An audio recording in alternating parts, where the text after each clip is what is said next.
Bonjour à tous, bienvenue dans Bonjour chez vous. J'espère que vous allez bien, que vous avez passé un bon week-end et que vous êtes heureux de nous retrouver. En tout cas, nous, on l'est.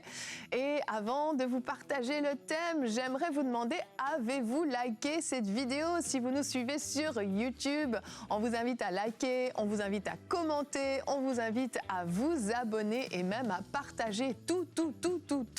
Et vos commentaires sont toujours très appréciés, donc n'hésitez pas à nous partager ce que vous avez pensé de l'émission. Parfois, vous nous donnez même des idées de thèmes, on voit vos besoins, vos problématiques et on tente d'y répondre dans les émissions. Alors merci d'avance à tous ceux qui commentent. Et aujourd'hui, eh bien, nous allons parler de l'importance de ne pas minimiser ce qu'on fait.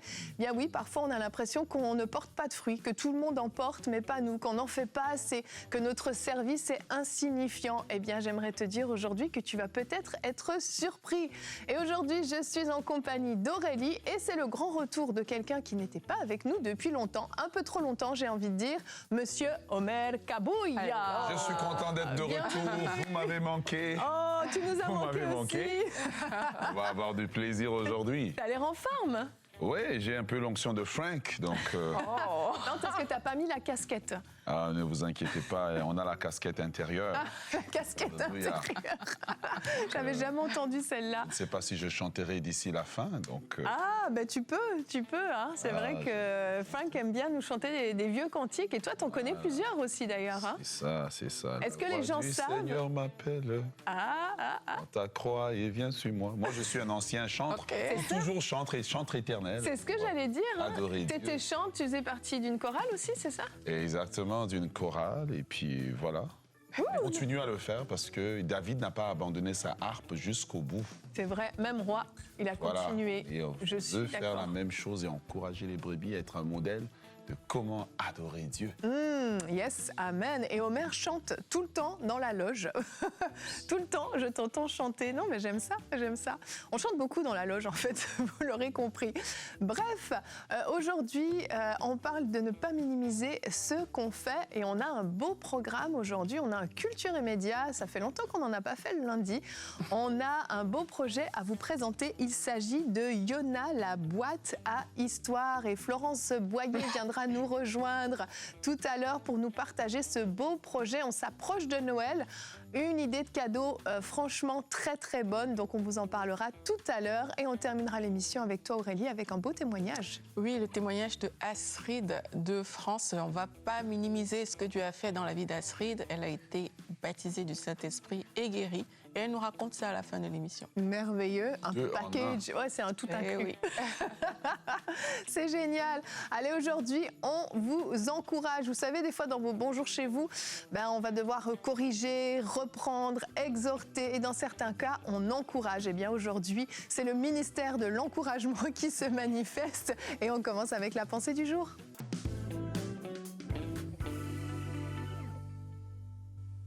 Alors aujourd'hui, j'aimerais vous encourager à ne pas minimiser ce que vous faites dans le royaume de Dieu. Ce que vous faites est très important, même si vous ne voyez pas tout de suite les fruits. On dit que Noé a bâti l'arche pendant 120 ans. Et Abraham a attendu Isaac pendant 25 ans. Parfois, le temps d'attente ne veut pas dire que, parce que ce n'est pas glorieux, que Dieu n'est pas en train de le faire.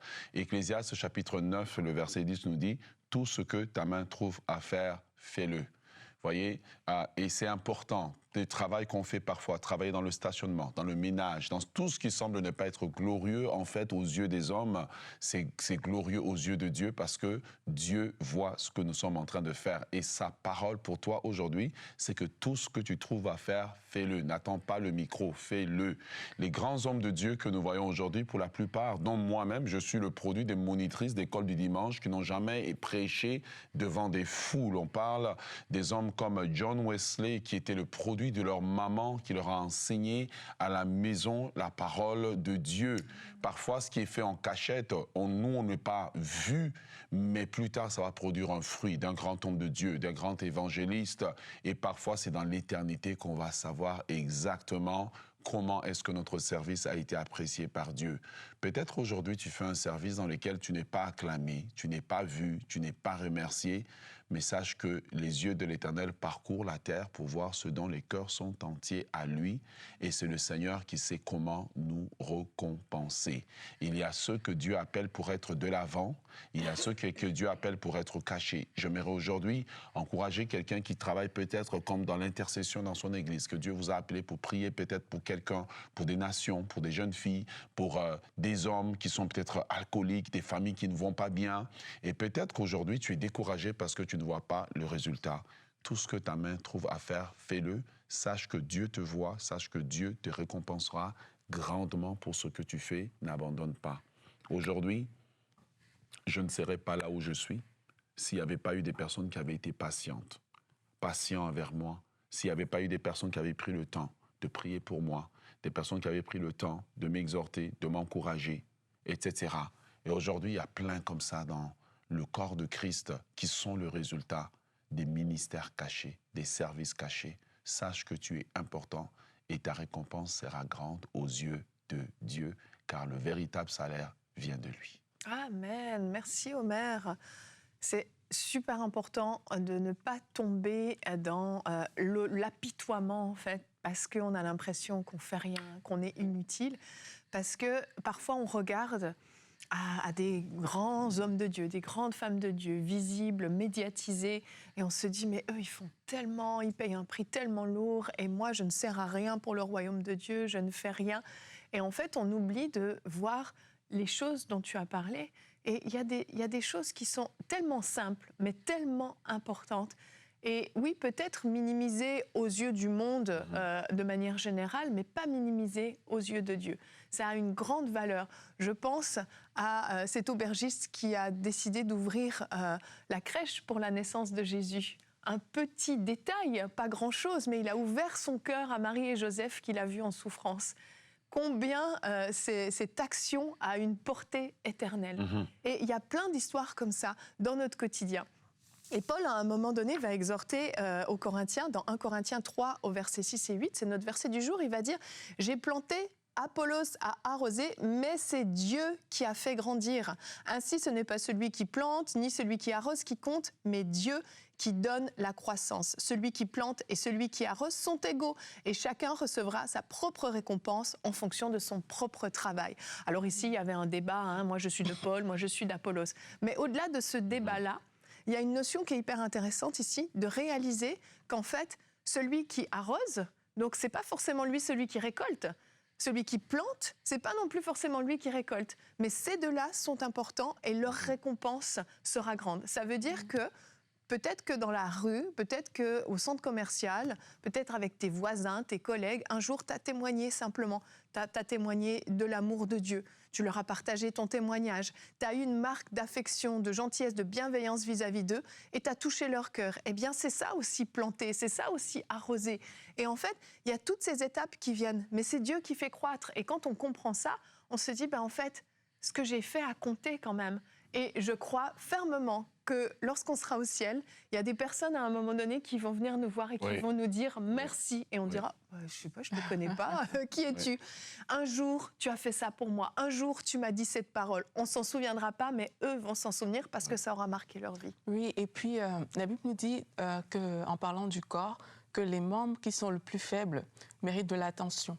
Et je pense que parfois, justement, quand on en arrive à minimiser ce qu'on fait, c'est parce qu'on se voit comme un membre qui est faible. On se voit comme quelqu'un, on a un standard de comparaison qui n'est pas le bon. On se compare peut-être avec quelqu'un qu'on voit en tête d'affiche quelque part, alors que dans chaque saison, le Seigneur nous appelle à quelque chose. Moi, je veux encourager des personnes à avoir une relation. Ça vient de notre relation avec Dieu. Dans chaque saison, le Seigneur va te mettre quelque part. Et il faut que tu évalues par rapport à la saison ce que Dieu veut faire avec toi, où tu en es. Et quand tu vas évaluer sur cette base-là, même si tu es en train de faire quelque chose qui semble insignifiant aux yeux des autres, parce que tu as une relation avec Dieu et que c'est sur cette base que tu progresses, ça ne va pas te paraître insignifiant. Tu vois? Et il faut qu'on apprenne aussi à rendre des comptes à Dieu. Parce que quand on ne rend pas de compte, en fait, on ne connaît pas c'était quoi l'objectif de cette saison. On peut penser que l'objectif de la saison, c'est être comme Omer, alors que l'objectif de ta saison, que toi, Dieu te demande, c'est peut-être même recevoir. quelque chose. C'est servi à un niveau, à un certain niveau, tu vois. Mais toi, tu es tellement focalisé sur une personne que tu vois parce qu'à tes yeux, elle a un certain niveau, au lieu de te focaliser sur « Seigneur, je suis dans quelle saison aujourd'hui? Seigneur, dans cette saison, comment est-ce que je te sers? OK, tu m'appelles à faire cette chose. Ça semble peut-être petit pour les autres, mais marchons ensemble dans ce service. Il faut qu'on change notre standard d'évaluation pour que le standard d'évaluation, ça vient de Dieu, ça vient de la saison dans laquelle tu es, dans laquelle le Seigneur t'a appelé, et ça ne vient pas des autres, parce que nous sommes un corps, et quelle que soit la place que tu occupes dans le corps, il faut être heureux d'occuper cette place-là en sachant que le corps, il avance pour la gloire de Dieu. Amen. Et comprendre que nous faisons partie, en fait, d'un processus dans lequel Dieu travaille. Paul va semer, mais Apollos va arroser. Dieu met Apollos pour arroser parce que c'est là qu'il est le meilleur, en fait. Et c'est souvent ça qu'on doit essayer de comprendre. Si on met Apollos pour aller peut-être semer, il n'aura pas la même... même force ou les mêmes résultats que Paul. Et parfois, on va se dire, je veux ce que l'autre personne a, mais je ne suis pas prêt à avoir les combats, je ne suis pas prêt peut-être à me lever à 4 heures du matin, mon sommeil se coupe et il faut aller prier, etc. Donc, il faut que nous puissions faire confiance à la sagesse de Dieu. Et Dieu, comme disait Aurélie, c'est un Dieu de saison. Et il sait dans quelle saison il faut nous faire transiter vers un autre endroit où nous allons être utiles. Mais on revient quand même à Ecclésiaste chapitre 9, le verset 10. Dans la saison où tu es, ce que ta main trouve à faire, Oui, c'est ça. fais-le, mais fais-le avec excellence. Ne dis pas que je suis responsable des jeunes en attendant d'être pasteur. Parce qu'en réalité, c'est que quand tu es responsable, mettons, des jeunes, d'un petit groupe, et que tu ne fais pas bien ce que tu as à faire, même lorsque tu seras à une position plus élevée, pour un temps, tu le feras bien, mais à un moment donné, ton naturel va te rattraper. Mais si tu excelles lorsque dans une saison où tu n'es pas vu, où peut-être les choses semblent... Voilà, le Seigneur te demande une tâche qui est basique, en fait, mais que tu le fais avec excellence, lorsque tu vas arriver vers quelque chose qui est plus glorieux ou peut-être plus visible aux yeux des hommes, parce que tout est glorieux aux yeux de Dieu, vrai. eh bien, ce qui va se passer, c'est que tu es habitué à exceller et ton excellence va se voir. C'est ce qui s'est vu avec David. Il a performé dans les prairies. Eh bien, quand Goliath est arrivé, ce n'était que naturel pour lui d'exprimer ce que Dieu avait déposé en lui. Et j'aime quand tu dis que vraiment, tout ce qu'on fait est glorieux aux yeux de Dieu. Dans la mesure où Dieu te positionne quelque part, t'envoie quelque part, sincèrement, tu peux marcher avec la tête haute. Parce que parfois, tellement on regarde à autrui qu'on ne regarde plus finalement à Dieu. Oui. Et c'est ça qui fait minimiser aussi les actions qu'on peut poser. Donc, c'est glorieux. Et vraiment, j'aime beaucoup cette parole-là. Et aussi, le fait que quelquefois, tout simplement, on est dans des saisons et il faut respecter ces saisons-là. Ça peut sembler être une petite saison pour toi, mais c'est une saison dans laquelle, à cause de ta fidélité, le Seigneur va t'ouvrir des portes. À cause de la fidélité que tu as manifestée dans ce truc qui te semble si minime, le Seigneur, il va faire des choses. Et c'est un principe, hein. La fidélité, c'est un principe dans le royaume de Dieu qu'il faut apprendre à honorer. Amen, amen. Alors arrête de dévaloriser ce que tu fais, commence à te réjouir parce que le Seigneur t'utilise là où tu es. On va enchaîner, on va passer maintenant à la rubrique Culture et Médias.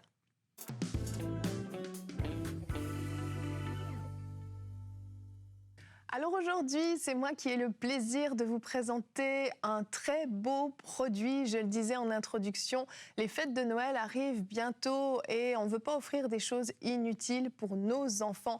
Alors j'aimerais vous parler de Yona, la boîte à histoire. Et il n'y a rien de mieux qu'une vidéo de présentation pour vous présenter ce beau projet. Aidez-nous à développer Yona, la première boîte à histoire qui éveille la foi des enfants. Vous avez certainement découvert ces dernières années le succès des boîtes à histoire offertes par millions à nos enfants, petits-enfants, nos neveux, nos nièces. Ces bibliothèques nomades permettent d'avoir accès à une multitude d'histoires audio sans écran et complètement déconnectées des dangers d'Internet.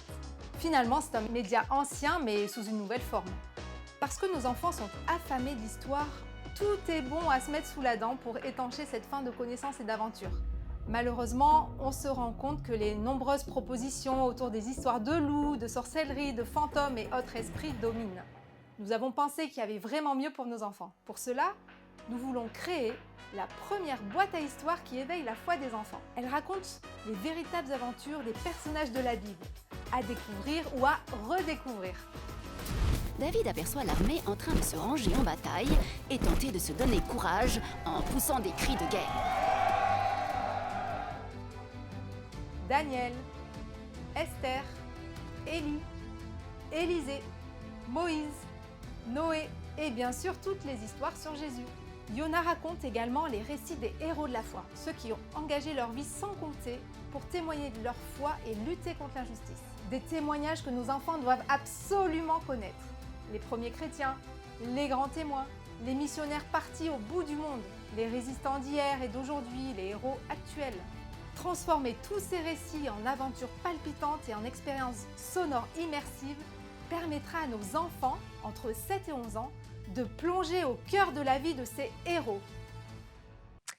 Magnifique projet et je vais accueillir tout de suite cette porteuse de vision, Florence Boyer. Bienvenue sur le plateau de Bonjour chez vous. Merci, bonjour à tous, bonjour Evelyne, bonjour Aurélie, bonjour Omer. Je suis vraiment très contente de partager ce projet ici avec vous. Merci beaucoup. Bien, c'est un plaisir vraiment. Tu sais combien j'aime les enfants et combien j'aime les projets pour les enfants. Donc, c'est une joie de pouvoir parler de Yona. Yona, cette boîte à histoire. Et avant qu'on décortique un petit peu tout ce qu'il y a à l'intérieur, bien que la vidéo était super complète, eh bien, Florence, dis-nous, qu'est-ce qui se cache derrière cette idée? Pourquoi s'être lancée dans un tel projet? Alors, là, ce dont on a parlé dans l'émission, notamment le fait qu'on soit dans des saisons de vie, ça correspondait à une saison il y a quelques années. Et, c'est une saison qui dure. Donc, je suis maman de 3 enfants. Et j'ai offert lors d'un Noël le cadeau, une boîte à histoire à un de mes fils. Et j'ai vu en fait l'usage intensif qu'il en faisait. Il se déplaçait avec, il allait se doucher avec, il allait manger avec. Et il écoutait ces histoires, tous ces récits qui étaient vraiment très bien faits en plus. Et ça m'a donné l'idée je me dis, mais si on avait le même support pour les histoires des héros de la Bible, l'histoire des héros de la foi qui, moi, m'ont bercé, l'histoire des grands missionnaires, eh bien, ce serait super parce que, en plus, c'était selon la manière à laquelle on fait l'histoire, ça peut être fait de manière très enthousiasmante et réjouissante. Donc, c'est parti de là, de juste voir les enfants écouter ces histoires. Un fardeau de maman, ça part souvent comme ça, hein, ça part souvent comme ça. Et vous avez fait le choix d'utiliser une boîte, un support vraiment physique, plutôt qu'une application qu'on pourra avoir sur notre téléphone. Pourquoi ce choix ? Alors, en fait, les smartphones, on le sait, hein, c'est pas du tout un support adapté aux enfants. Déjà parce que normalement, ils vont déjà monopoliser le téléphone de leurs parents. Nous, on en a aussi beaucoup besoin. En plus, ils risquent d'être interrompus dans leur écoute parce qu'on va avoir un appel, il y aura une notification. Et donc, ça crée une frustration chez l'enfant. Donc, voilà, moi, je pense qu'un objet vraiment dédié à ça, en plus, c'est beaucoup plus sécurisé. Pas de publicité. Pas de connexion, donc voilà, 100% déconnecté. Donc c'est vrai que la boîte à histoire, c'est une image très positive auprès des parents qui veulent éloigner leurs enfants des écrans. Ah, c'est sûr. Donc, c'est un genre de petit outil, de petite boîte très simple, oui, avec donc, tout simplement une paire d'écouteurs. Les enfants peuvent se promener avec ça et écouter les histoires. Et moi, je trouve l'idée absolument géniale. Et on l'a vu un peu dans la vidéo de présentation, il y a un contenu super varié, donc des histoires bibliques, mais pas seulement, c'est ça ? Oui, on a développé un boîtier qui permet en fait une interactivité dans les récits. Donc, on a commencé à écrire les histoires sur la vie de Jésus de manière interactive où l'enfant il va pouvoir faire des choix. Donc, soit d'un point de vue de l'histoire et puis tout ça va cheminer sur toute la vie de Jésus. Par exemple, l'histoire de Jésus vue de la part d'un disciple ou d'un enfant ou autre, c'est ça ? C'est ça. Par exemple, pour les premières histoires sur la naissance de Jésus, on va prendre 3 petits personnages un peu comme des aventuriers. Il y en aura un du côté des rois mages qui sera du côté de Pétra. Il y en aura un autre qui sera à Bethléem dans la maison de... Non, pardon, à Nazareth, excusez-moi, dans la maison de Marie. Et une autre qui sera à Jérusalem au service d'Hérode dans le temple. Et en fait, chacun va vivre l'arrivée au monde de Jésus et ces petits personnages en plus vont se croiser. On essaie de garder une authenticité, bien sûr, et la véracité. Donc, on rassemble plein de ressources. On se documente sur tout ce qui a été écrit dans les évangiles, sur aussi des interprétations des évangiles qui nous permettent après de construire un récit. Et voilà, avec tout ça, on essaie de se mettre aussi à l'époque et de redonner ça aux enfants de manière, d'une belle manière. Avec aussi, on met des bruitages, on met de l'animation sonore pour que finalement un enfant se retrouve comme à voir un film, mais c'est lui qui crée le film dans sa tête. Il a la voix qui lui raconte. Et voilà, c'est pour tout ça. On fait appel à l'imagination des enfants. Et je te propose, Florence, qu'on écoute tout de suite 3 petits extraits de 3 petites capsules que vous avez déjà faites. Ça marche. Au milieu des pâturages verdoyants, naît un beau petit garçon qui devait être très attendu de ses parents puisqu'ils l'appellent David, autrement dit le bien-aimé. Avec ses petites bouclettes blondes et son visage d'ange, même les cris de ce doux bébé sonnent comme une mélodie. Le 15 octobre 1930, à la gare de Liverpool Street à Londres, c'est le grand départ. Voilà une passagère qui n'échappe pas au regard. Gladys porte avec elle et sur elle de quoi commencer sa nouvelle vie. Habits chauds, casseroles, théières, réchauds, réserve de nourriture, Gladys part pour l'expédition de sa vie. Je me réveille. Un rêve si étrange et si réel à la fois que je pourrais te le dessiner. Je marche sur une plage immense, avec au loin le bleu de la mer et le chant des mouettes. Le sable est encore chaud sous mes pieds nus. Waouh, ça donne trop envie d'écouter la suite. Ouais, c'est captivant. C'est très immersif, en fait. Vraiment. On est dedans. Homer retournant en enfance. Ça. Magnifique, Florence, vraiment, c'est magnifique. Merci. Ça donne vraiment envie d'écouter avec les enfants, finalement. Oui, Tout c'est ça. seul, en Si les cachette. parents viennent écouter, c'est super. C'est génial. Est-ce que tu peux nous montrer à quoi ressemble cette belle boîte? C'est comme une petite Game Boy, finalement, c'est ça? Oui, un petit look Game Boy, on va Un peu dire. rétro. Voilà, un petit look rétro. Après, les parents, ce qui est intéressant, c'est que les parents, ils auront sur leur smartphone, une application. Donc l'application Iona. Ils vont choisir les histoires et ils vont les charger après. Je ne sais pas si on voit un petit peu.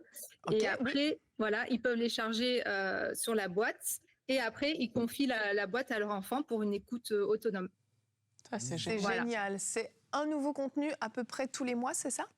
Oui, l'idée, c'est de faire un peu comme un magazine qu'on recevrait tous les mois et qui contient des formats différents. Il y aura peut-être une histoire longue, une prière, de la musique. Voilà, donc c'est tout ça qu'on souhaite développer après pour les enfants. Les nourrir C'est comme ça, génial. on va dire. C'est génial. Et tu me disais, il y aura un partenariat également avec Tournesol, pour ceux qui connaissent le magazine. Ils travaillent avec vous aussi en collaboration? Eh bien, on a commencé Tournesol. C'est vraiment, eux, c'est la fidélité, le modèle de fidélité, puisque depuis 65 ans, ils proposent du contenu. Ils disent c'est vraiment un compagnon de foi pour les enfants. Et ils ont toujours gardé du contenu chrétien, des histoires. Et moi, c'est ce qui m'a inspirée. C'est dans la Tournesol que j'ai découvert les histoires des grands missionnaires, parce que c'était sous forme de BD aussi. Donc, c'est vraiment plus attirant. Il y avait des jeux. Donc, les enfants, on était engagés, en fait. Et puis, on a transmis ça à nos enfants. Là, moi, c'est mon père qui offre l'abonnement Tournesol à mes enfants. Et je suis vraiment contente de le recevoir. Voilà, donc on est content, nous on est tout jeunes, on est en train de naître et Tournesol nous accompagne de sa fidélité. Donc après on est au début aussi de notre partenariat, donc il y a plein de créativité possible sur un échange de contenu ou une évolution ensemble. C'est super, c'est super. Donc, c'est disponible sur yonastories.com. Donc, c'est disponible actuellement pour ceux qui sont en France, en Belgique, en Suisse. Peut-être que tu viendras nous rejoindre jusqu'au Québec, Florence, à un moment donné, qui sait. Oui. Je pense qu'il y a beaucoup d'intéressés, en tout cas un peu partout dans la francophonie. Un gros merci pour ce très, très beau projet. Merci, Evelyne.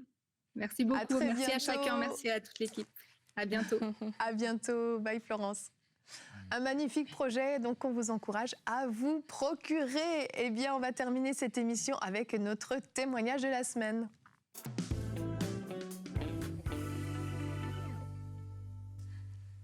Alors, Astrid de France, elle nous dit « C'est avec vos émissions que j'ai appris à marcher avec Dieu et je continue encore aujourd'hui. » Donc, gloire à Dieu déjà pour ça, c'est génial. Oui. Elle dit « Lors d'un live, Audrey Mac a prié pour le baptême du Saint-Esprit. C'était ma première veillée. Je pense que c'était à la nuit de la percée que ça s'est passé. Et elle dit « Suite à sa prière, j'ai été baptisée du Saint-Esprit et ma bouche ne cessait de parler en langue. » Et après, elle nous raconte qu'une autre soirée, Evelyne, madame, a prié pour la guérison des troubles digestifs. Cela faisait un moment que j'en souffrais. Elle a dit « Recevez votre guérison maintenant par l'Esprit. » Par la foi, je l'ai reçue et j'ai su intérieurement que le Seigneur m'avait guéri. Depuis ce jour, je ne souffre plus du syndrome du côlon irritable. Donc, elle a été également guérie à cette soirée-là. Et elle nous dit, c'est une joie, une grâce pour moi d'être partenaire de MCI, que le Seigneur vous fortifie et continue de vous guider dans chacun des projets qu'il fait avec vous. Soyez abondamment bénis. Nous aussi, on vous bénit à Astrid de France et on bénit tous les téléspectateurs de cette émission. Amen, amen. Je pense que là, on a tout un témoignage, baptême du Saint-Esprit, guérison. En fait, c'est vraiment la marque de ce que le Seigneur fait avec ce beau ministère de EMCI. Et quelle opportunité pour moi de saisir l'occasion pour vous inviter aujourd'hui à joindre la grande famille des partenaires qui soutiennent ce ministère, qui investissent pour l'avancement du royaume de Dieu. Et je reviens sur le texte que je citais tout à l'heure, Proverbe 9:10, « Tout ce que ta main trouve à faire, fais-le. » Et ça, c'est une belle opportunité que Dieu nous donne pour que plus de personnes soient touchées, plus de personnes soient sauvées et plus de personnes non seulement entendent la bonne nouvelle de Jésus-Christ, mais entrent dans le royaume de Dieu grâce à votre support. Alors, tout ce que votre main trouve à faire, faites-le dès aujourd'hui. Joignez l'équipe des partenaires de MCI. Merci à tous les deux et merci à la grande famille des partenaires. On vous aime, on vous bénit.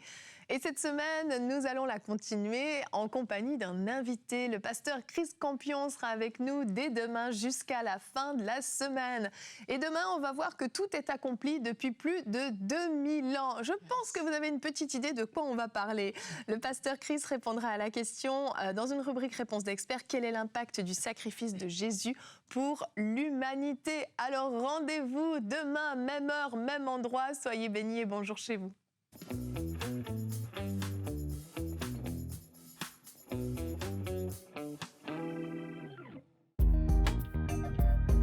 Merci à tous nos précieux partenaires grâce auxquels cette émission a pu être réalisée.